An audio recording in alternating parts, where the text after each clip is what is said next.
that Fazbear Entertainment has developed something of a bad reputation over the last few decades, and while it's true that some stories associated with our name were loosely based on actual events, the majority of them were total fabrications.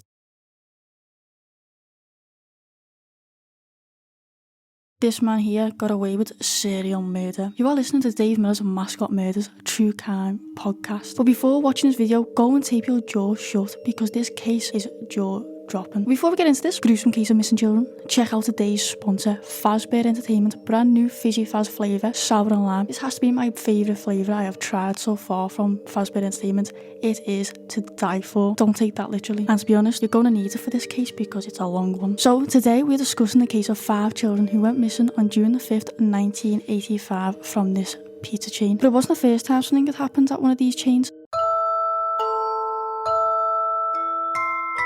So back in 1983, there was this little stinky smoke-filled diner run by these 2 men, William Afton and Henry Emily. Now don't these 2 look just so shady? William was a very distant man, described to be a bit cold at times by a few people who interacted with him. To be fair, I would be if I was running around dressed as a rabbit all day, but you know. His business partner Henry was more of a family man. He loved his 2 children, but one fatal night of Halloween, Henry's daughter, Charlotte Emily, went missing. Reports say that Charlotte was playing in a small cupboard that was for suits that the performers would wear when a man dressed up snatched her from the cupboard. She was never to be seen again. This obviously completely crushed the Emily family, causing Henry Emily and his wife to divorce. Tough that one, innit? Like, that's just so sad. Can you imagine losing your daughter and then your wife? That's just horrific. Unfortunately, the police never found who did it, but apparently Henry blamed his business partner, William Afton.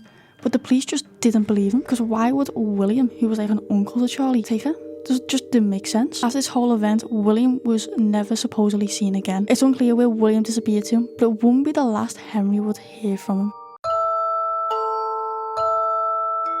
Henry then went on and opened up a pizzeria called Freddy Fazbear's Pizza. Now personally, if I was him and my daughter got taken from my previous pizza chain, I wouldn't be opening another one, but he did. And this time it opened in Utah Hurricane, and it was going so great. It was successful with a bunch of robot mascots, state of the art. Talking of which, here's our second sponsor. I'm teaming up with Screw, Bolt and Hairpins to release a column on the top 10 best murders in their recent issue. Go get it now, it's only $10. Anyway, back to this juicy bit of murder. So everything was going well at Freddy's until it wasn't. On a rainy afternoon of June the 5th, 1985, this man here goes on to commit the most unthinkable crime, and he will never get caught. According to reports and eyewitnesses, everything was just a normal day, the usual run-of-the-mill birthday party. Then the animatronics apparently started glitching out.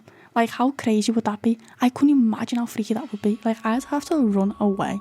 Like, I'd just have to leave the place. Now, according to one of the parents that were there, they instantly grabbed for their child as all the kids were screaming, and it caused a bit of commotion. Like, obviously. Now, during all this chaos, someone recalls seeing a yellow Freddy costume talking to one of the missing children, Cassidy. That was the last time anyone can remember seeing Cassidy. Now, Gabriel's mum said she remembers him playing by a claw machine with his 2 other friends, Jeremy and Fritz, who also went missing. Now, Susie's father also came forward and said he only took her to Freddy's to cheer her up after the family dog got hit by a car. He then remembers seeing her playing on the arcade machine with the rabbit mascot. He goes on to say, I think it was Bonnie. Now, for me personally, that is a bit suspicious, because if that was me, I would have remembered that crucial bit of information. But you know, we're not here to judge, we're just here to report the facts. Probably should have taught their kids a little bit more about stranger danger. However, there was a breakthrough in the case, and the police did arrest someone. And that's someone being, you'll never guess, William Afton. But unfortunately, the police just couldn't find the bodies, similar to how they couldn't find Charlotte. And so there was nothing to connect him to Freddy's and to the crimes, because as far as everyone else was concerned, he hadn't appeared in the public eye since Fredbear's, and he had no relation and no connection to this pizzeria. So without the bodies of those poor kids, they just had to let him go. Henry knew he did it, but the town didn't share the same suspicions and had to blame someone, and unfortunately that someone was Henry Emily. And that was because he was the owner, the one responsible for Freddy's, and if anyone was going to cover it up, it would be him, especially after losing his daughter in such a similar way. It could turn a man bitter. Now, unfortunately, Henry couldn't bear the blame anymore and sold off Freddy's to a wonderful, generous and safe company who rebranded to Fazbear Entertainment, who can assure you that their current locations have absolutely no relation, no connection to what happened at the old location. In fact, they are so concerned about safety that they bleach their floors every day so that you can enjoy your time in a safe and clean environment. That's great, that, innit? Now, obviously, it is a sad state of affairs. Henry simply disappeared. This cruel man, William, got away with this horrendous crime, and to this day, the families are still hoping they get answers about what happened to their children. Now, to me, it kind of freaks me out that there is a murderer on the loose.